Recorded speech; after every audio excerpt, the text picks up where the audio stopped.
Sanibonani, sengibuyile futhi nginiphathele umgosi ngomshado ozoba khona wozalo. Lapho uzobe eshada khona uKhathaza eshada noMaNgcobo. Sithola uMaNgcobo-ke lana ezama ukubala ukuthi ena kahle kahle useshade kangaki. Siyakhumbula ukuthi waqale washada noXabhashe, yize umshado wabo ungabanga on screen, ungavezwanga cause bafika vele sebabantu abashadile.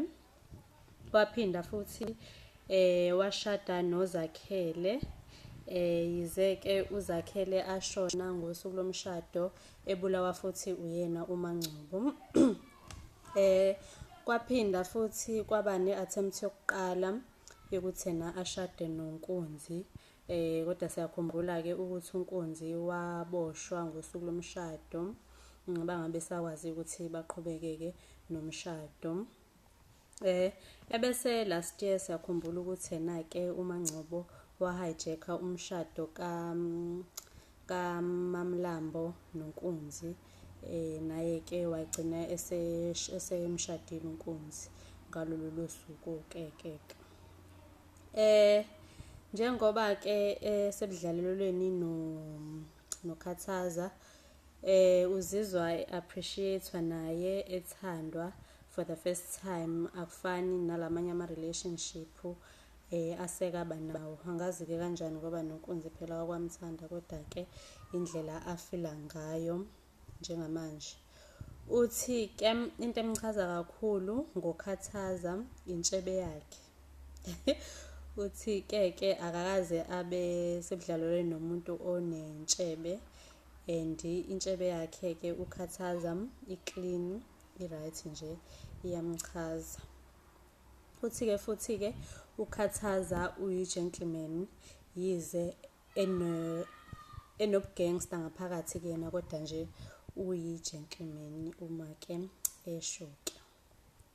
Uthi-ke kuthiwa-ke uNkunzi uzoqala-ke ukuphatha kabi uNosipho, ebese-ke uKhathaza eyangenelela ameme uNosipho ukuthi ena eze-ke ezohlala nabo. Iyamchaza kakhulu kuMaNgcobo lonto, ngoba vele wonke umuntu wesifazane uyathanda ukuba sebudlalelweni nomuntu othanda iy'ngane zakhe, oyithanda engathi ezakhe. So nalapho futhi-ke uyacosha ama-point uKhathaza uma ecela uNosipho ukuthi amuve ini nabo. Into-ke into angayi-understand uMaNgcobo ukuthi why ufihliwe lokhu exhambukela ey'ndabeni zakhe zomshado. Siyazi ukuthi ufihliwe udadewabo kaKhathaza, yize uMaNgcobo engakwazi lokho, umazi as isisebenzi sasendlini or umsizi kaKhathaza. So I understand ukuthi ena why elokhu exhambukela ey'ndabeni zakhe zomshado, and-ke akayithandi-ke loyo nto. uMaNgcobo noKhathaza bobabili-ke baney'mfihlo zabo. Siyakhumbula ukuthi ena uKhathaza ukufika kwakhe vele uzofuna ukuyiphindiselela-ke ngokushona kama wakhe nobhuti wakhe okuSteleka. Then imfihlo anayo uMaNgcobo ukuthi ena uyena owabulala-ke uSteleka. Uzothi-ke mekuthola lokhu uKhathaza, uzokuthola sebeshadile, and indlela azo-react-a ngayo ayifani nendlela ebenga-react-a ngayo kuthiwa ubengamthanda uMaNgcobo or ubengamshadile, because ngicathi mina useyamthanda vele kahle kahle-ke useyamthanda uMaNgcobo.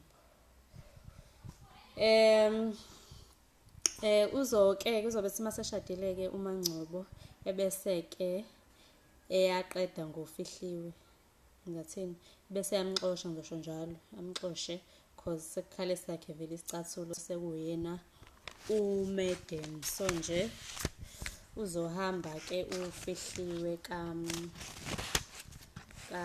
kaKhathaza. Ezinye-ke izinto esingayilindela-ke ukuthi akekho umuntu kahle kahle othatha serious-ke unkunzi njengoba ebhizi emsabisa-ke or ebasabisa uMaNgcobo noKhathaza ngomshado wabo. Akekho umuntu omthatha serious.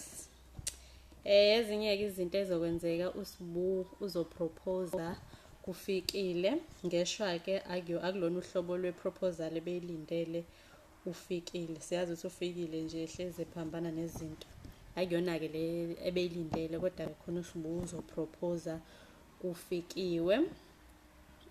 Angazi ukuthi zithini phakathi kwaFihliwe noNkunzi, kodwa-ke uFihliwe uzotshengisa uNkunzi la asebenza khona. uMaMlambo-ke yize noma ebona ukuthi sibone isimo phakathi kwaGabisile nomyeni wakhe ukuthi sikanjani, akayimisele-ke naye ukuthi let's go off uQabanga. Sho ukuthi useyamthanda-ke naye, asazi lapho-ke ukuthi zithini. Ufikile uzimisele-ke ngokuba i-bride, akanandaba nalezi zinto elokhu eshiwo uSbu emsabisa ukuthi abantu abashadile ba-miserable kanjani, akanandaba. Into ayifunayo yena uyifunela umshado. uSibonelo-ke wenza iy'thembiso kuNonkamu njengoba sefuna ngathini, sekukhula akufunayo kuNonkamu. Asazi-ke ukuthi yini kahle kahle la ayifunayo. Kungenzeka ukuthi mhlampe ucansi or asazi, kodwa-ke usenza ney'thembiso ey'ningi. Asazi mhlampe ngenzeka ukuthi umthembisa nomshado. Komele sibuke-ke ukuze sibone ukuthi yini la amthembisa yona kangaka. Ebese siyathola ukuthi futhi kuma-episode alandelayo uZekhethelo uzoxoshwa emsebenzini, axoshelwa ukuthi uzolikha i-information kuNkunzi. Ngicathi-ke uzobesho-ke ukuthi umondli uzophinde alivule futhi icala lokushona kukaNsizwa-ke, bese-ke ey'thola exoshwa. Ngiyabonga kakhulu ngokubukela ividiyo yami. Uma nje umthandi omkhulu wozalo, ngicela ukuthi usubscribe cause iy'ndaba zitholakala la zozalo. Ngiyabonga kakhulu, ungakhohlwa-ke ukulike na ukukhomenta. Ngiyabonga.